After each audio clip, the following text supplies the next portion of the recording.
Bernard Audoy, vous êtes le propriétaire avec vos trois frères de Château Cos-Laborie, qui est 5e grand cru classé du Médoc, et du Château Andron-Blanquet.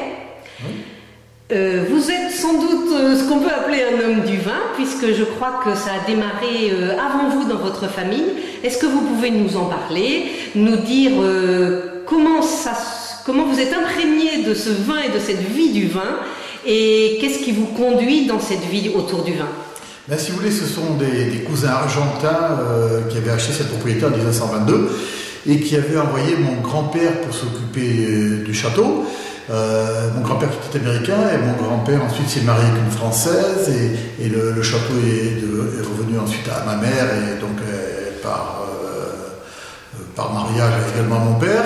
Et moi j'ai baigné dedans parce que je suis né ici, mes parents habitaient sur la propriété, d'ailleurs moi aussi je continue à habiter sur Saint-Estèphe. Et donc je suis né dedans, j'ai d'ailleurs fait des études d'œnologie parce que j'ai toujours aimé le vin, j'ai toujours aimé la vigne et j'aimais bien participer d'ailleurs manuellement aux travaux. Donc vous voyez, je suis vraiment né dedans, je suis un passionné du vin et qui aujourd'hui encore aime bien participer aux vendanges, aime bien être imprégné de la culture du vin tout en restant habité à Saint-Estèphe.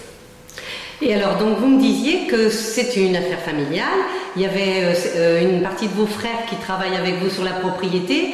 Comment ça se passe, la répartition des tâches? Qui fait quoi? Alors, si vous voulez, j'ai deux de mes frères qui travaillent sur la propriété. Un qui s'occupe plutôt du secrétariat, un qui s'occupe plutôt de tout ce qui est partie chez. Et moi, je supervise toute la propriété, toute la direction. Ils acceptent ça. Et ça se passe très bien entre nous.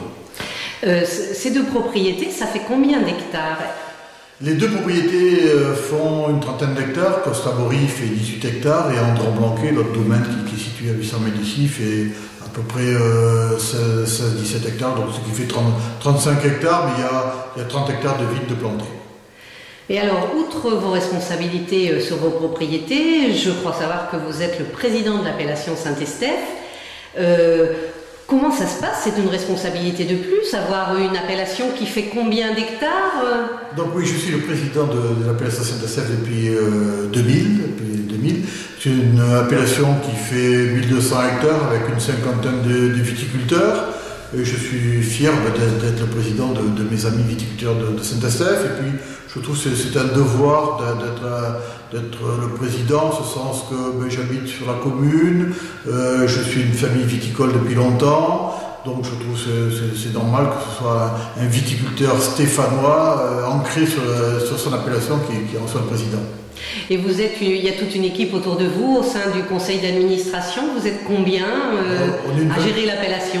Nous sommes une vingtaine au sein du conseil d'administration. Puis également nous avons une commission de promotion où peut venir un peu tout le monde pour décider des actions de promotion que l'appellation décide de faire. Donc en fait, la majeure partie de votre vie est quand même imprégnée du vin, presque totalement. Ah, tout à fait, hein, parce que comme je vous disais, je vis ici. Bon, ça ne m'empêche pas de voyager pour promouvoir Cos-Laborie, surtout faire la promotion, puisque nous commercialisons comme beaucoup de grands crus via le négoce de Bordeaux, mais je participe à tous les voyages de l'Union des grands crus, par exemple, et j'ai fait d'autres voyages à titre privé pour la promotion de nos vins. Merci beaucoup. De rien, avec plaisir.